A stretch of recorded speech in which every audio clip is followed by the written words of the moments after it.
Assalamualaikum warahmatullahi wabarakatuh. Salam happy family. Hari ini aku bakal bikin video YouTube yang pertama tentang persiapan melahirkan. Jadi di sini kita akan bahas tentang apa saja sih yang perlu disiapkan untuk dibawa ke rumah sakit pada saat kita mau melahirkan. Oke, kita langsung aja ya. Semoga bermanfaat. Bismillahirrahmanirrahim. Yang pertama, persiapan untuk melahirkan saya bagi menjadi 5. Yang pertama yaitu, maaf loh ya kalau aku agak lihat ke belakang karena di belakang kamera ini udah banyak banget tuh kertas-kertas tentang tulisan-tulisan supaya nggak lupa. Kita mulai. Aku bagi tadi, ulangi lagi ya, aku bagi jadi 5 persiapan melahirkan. Yang pertama, yang paling penting yaitu persiapan berkas. Yang kedua, persiapan ibu. Yang ketiga, persiapan bayi. Yang keempat, persiapan suami. Dan yang kelima adalah persiapan lain-lain yang biasanya kadang nggak kerasa penting tapi ternyata butuh gitu ya. Oke, yang pertama yaitu persiapan berkas. Jadi berkas yang harus dibawa adalah KTP, kemudian KK, kartu keluarga, surat buku nikah, terus buku PINK, sama kartu jaminan. Dan yang keenam yaitu uang cash gitu ya. Aku jelasin dulu.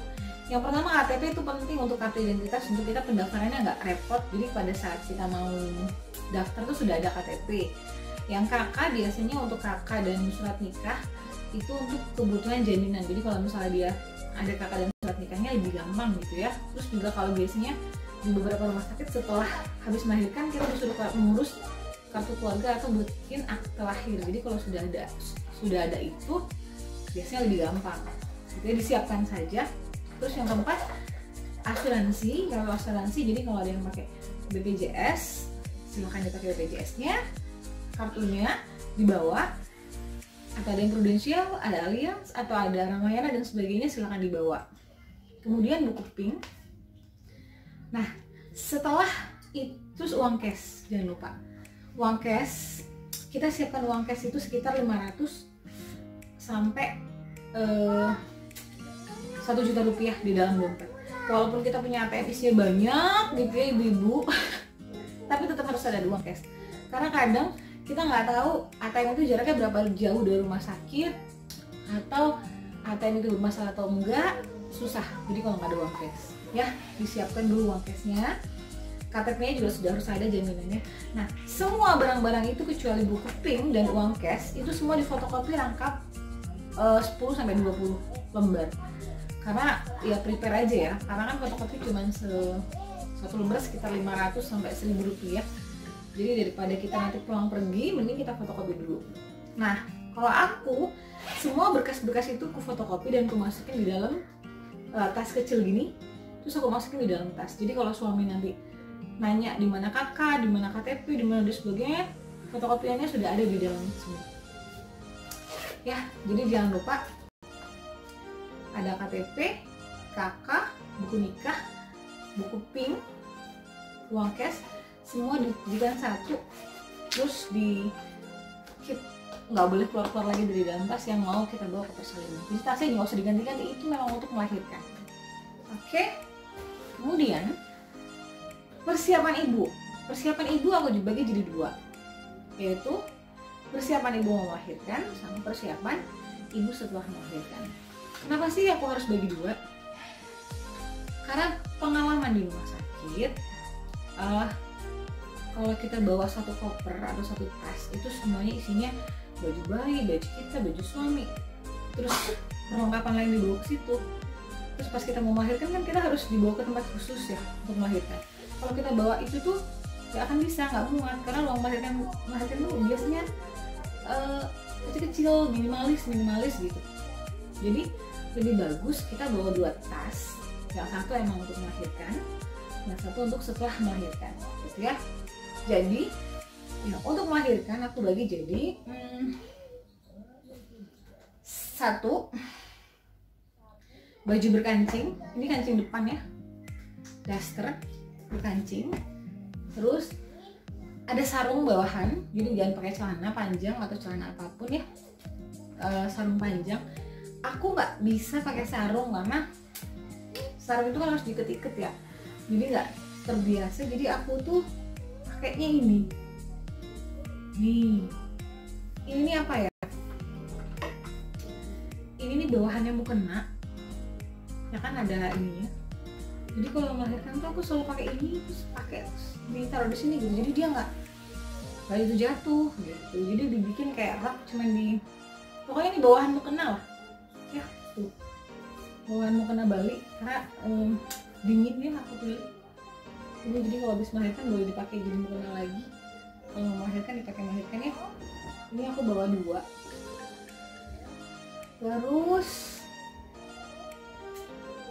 aku juga bawa pampers, bawanya 1 aja, nggak usah banyak-banyak.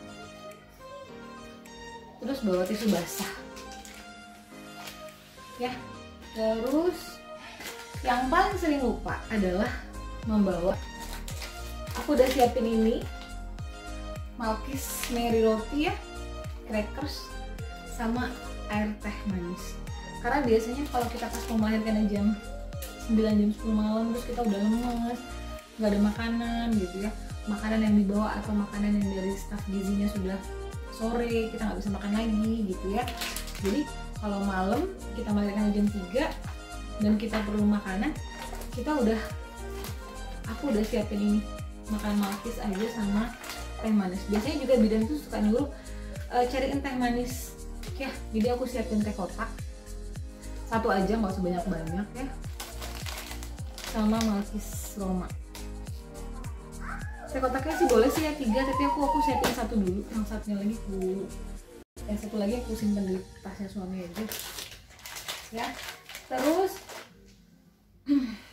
ini ada karet siapa tahu pas melahirkan rambutnya kemana-mana, jadi perlu karet nih, aku bawa karet. Sama kalau misalnya perlu banget, ini ada aromaterapi, boleh pakai aromaterapi apa aja, boleh minyak-minyakan biasanya kalau ada yang mual gitu ya, jadi persiapkan aja bawa minyak kayu putih atau apapun. Dan aku paling nggak bisa lepas dari yang dan aku kalau ke rumah sakit harus bawa ini, nggak boleh nggak bawa sendal jepit, karena aku nggak bisa masuk ke kamar mandi pasien itu nggak pakai sendal jepit, jadi harus bawa sendal jepit. Ini nggak penting kayaknya gitu, tapi penting, jadi aku bawa sendal jepit ya. Jadi aku ulang lagi, yang dibutuhkan yaitu baju kancing depan, kedua sarung atau bawahan apapun, pampers, tisu basah, makanan dan minuman, ikat rambut, sama aromaterapi. Oke, itu untuk ibunya. Kemudian yang perlu dibawa lagi untuk ibunya, ini aku siapin juga lagi. Ini juga daster kancing depan, aku bawa sekitar 2 ya, 2. Terus pampers dan pembalut bawa, pampersnya aku bawa 2, pembalutnya aku bawa 2 juga. Aku bawa 1 tempat ya pembalut. Terus udah baju ibunya. Kemudian bawa untuk alat mandi, jadi bawa. Aku nggak bisa kalau mandi di rumah sakit itu pakai sabun-sabun yang kecil itu, yang kayak di hotel kecil itu perasaanku nggak seger gitu. Jadi aku bawa sendiri. Ini aku bawa sabun, bawa sampo, bawa conditioner, bawa sikat gigi, itu harus bawa aku, sama handuk buat mandi. Karena takutnya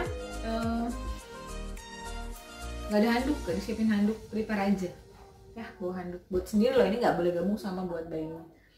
Terus bawa alat kosmetik, setelah mandi kan pasti dandan tuh ya, tapi aku cuma bawa ini doang, bedak, sisir, parfum, sama lipstick, itu doang, biar nggak kelihatan kayak orang sakit gitu ya. Karena melahirkan tuh kita nggak punya penyakit ya, kita cuma ya datang melahirkan terus pulang. Sama jangan lupa baju ganti untuk dibawa pulang, jadi bajunya yang cantik ya, baju cantik sama kerudung yang cantik juga buat dibawa pulang. Jadi jangan pulang nanti pakai daster, Kelihatan banget melahirkannya ya. Terus udah gitu bawa ini kantong ASI, botol susu, sama pompa ASI. Ini aku tidak gunakan ini untuk pompa ASI jangka panjang, ini cuman dia jangka pendek karena ini pompa ASI-nya kan sedotannya kuat banget ya. Jadi kalau kita pas baru melahirkan tuh ASI nggak keluar. Jadi pada saat kita pompa dia tekanannya kuat, jadi hanya untuk mengeluarkan ASI aja sebentar. Setelah itu nggak digunakan lagi, kecuali kalau pas dia lagi bengkak-bengkak baru pakai yang kayak gini. Ya, ini juga buat sementara. Kalau pakai bawa yang satu set yang agak repot, nanti makin banyak perlengkapan yang dibawa. Ini ASI, botol susunya juga nggak didotkan, ini hanya untuk menaruh ASI di sini terus ditutup aja supaya kena angin-angin. Tapi kalau ASI-nya banyak, ya terpaksa kita masukin dalam kantong ASI kayak gini.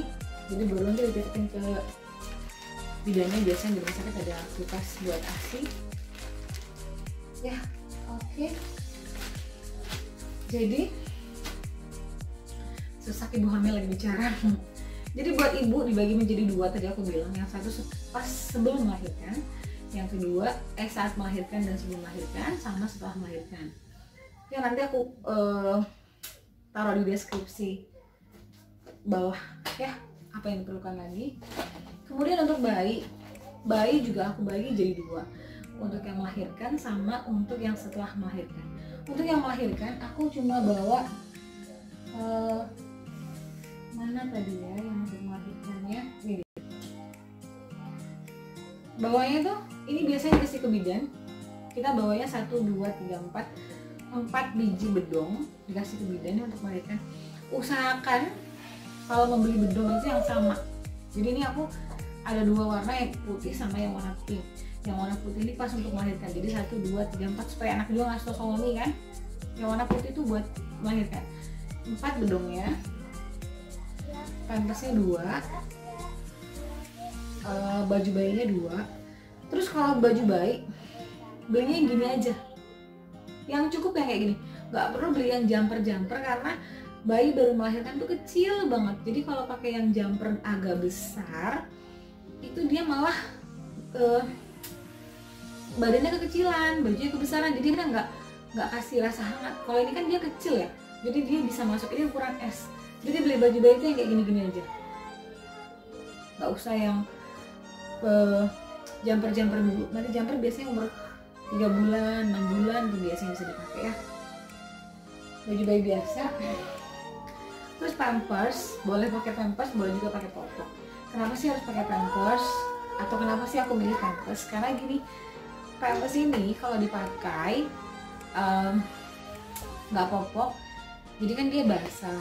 Karena kita masih di rumah sakit, terus ibunya juga masih sakit, masih pemulihan pasca mau melahirkan. Jadi kalau dia pipis di dalam pampers gak basah, kan kalau pakai popok tuh basah di bedong, basah di baju, basah di mana-mana gitu kan. Jadi kalau pakai ini cuma di popoknya aja yang basah. Terus juga kalau observasi pipisnya gampang, bisa dilihat pipis sama beraknya bisa dilihat. Terus bawa topi, topinya juga nggak usah yang aneh-aneh, cukup yang kayak gini aja ya, cukup yang kayak gini. Terus nggak usah yang macem-macem. Sama ini sarung tangan bayi. Sarung tangan bayi bagusnya belinya tuh yang warnanya kalau kayak gini semua. Jadi kalau beli warna kuning semua warna ini. Karena jadi kalau misalnya dia ketuker, atau misalnya aku punya 2 pasang gitu kan. Ini contoh ya, ini semua warnanya sama nih.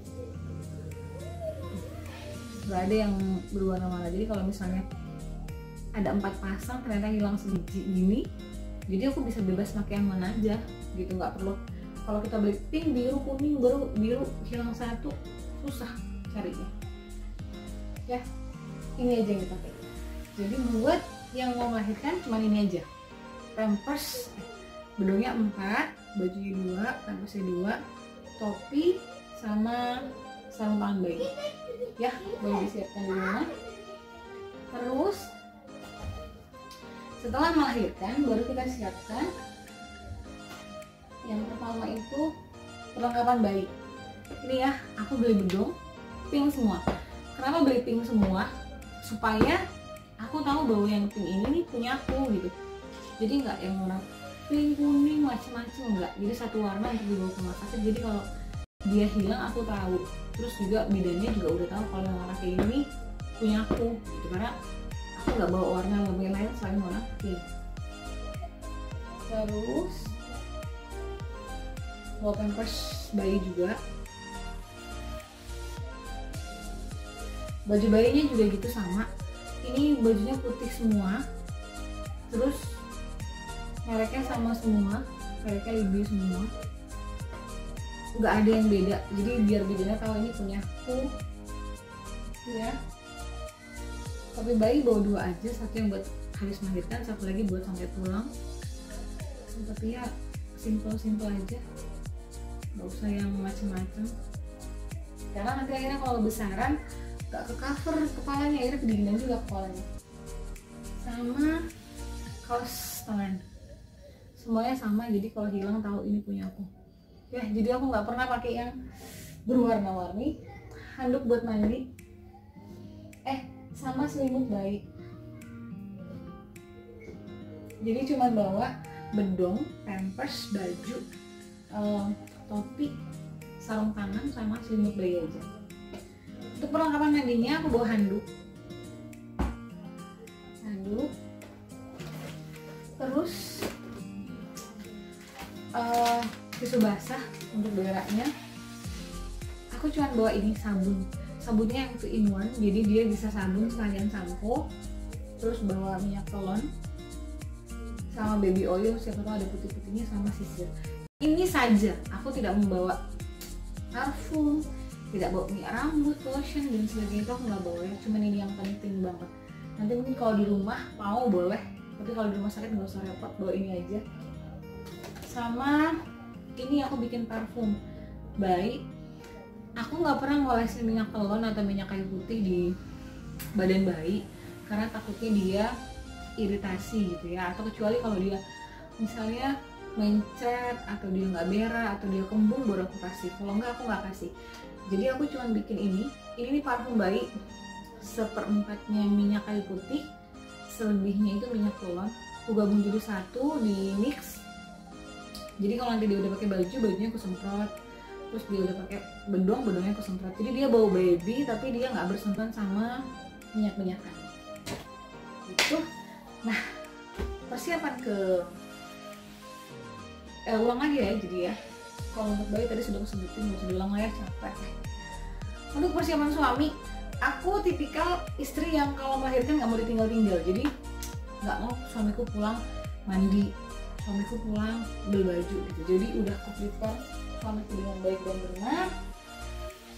Aku bawa ini celana panjang suami. Ini celana pendek suami 3/4. Bajunya dia ada 2. Bawa baju, bawa celana, bawa daleman, bawa parfumnya suami, sama bawa sendal jepit juga. Ini sendal jepitnya gabung sama sendal jepitnya. Jadi nggak boleh kemana-mana. Sudah disiapin bajunya suami. Terus yang lain-lain adalah perlengkapan yang nggak begitu penting. Biasanya aku bawa mangkok, piring. Nggak lah, mangkok aja 1. Sama ini aku bawa ini juga termasuk yang penting untuk melahirkan, sendok. Ya, karena takutnya kalau ada apa-apa nih, sendoknya 2 pasang, aku 1, suami 1, jadi gampang. Kalau dia mau, siapa tahu ada beli di kantin soto gitu kan, sudah ada sendoknya. Sama cas handphone ini nggak boleh keluar dari dalam tas lagi, jadi sudah dimasukin. Jadi kalau dari 7 bulan sampai melahirkan, ini cas ini memang lagi dalam situ kan. Aku sama suamiku casnya aku 1, suamiku 1, jadi yang 1 ini udah dialokasikan untuk persiapan melahirkan. Oke, sudah selesai semua. Sekarang kita susun bajunya. Sampai jumpa lain waktu. Besok kita bakal bikin video lagi. Besoknya itu besok kapan-kapan ya. Bahkan bikin video ala persiapan psikologis ibu dalam mempersiapkan persalinan. Sampai ketemu, maaf banget suara anak ribut. Gak apa-apa ya, daripada gak bisa bikin. Selamat menikmati, semoga berguna dan semoga bermanfaat. Assalamualaikum warahmatullahi wabarakatuh. Dan kalau ada salah-salah maaf, kalau ada salah-salah kata minta maaf. Juga datang dari saya dan juga bermanfaat datang dari Allah. Sampai jumpa di video selanjutnya. Jangan lupa subscribe. Kalau ada pertanyaan yang mau ditanyakan boleh di komen, dan kalau ada yang tidak begitu mengerti lihat di deskripsi box. Oke, sampai jumpa. Assalamualaikum.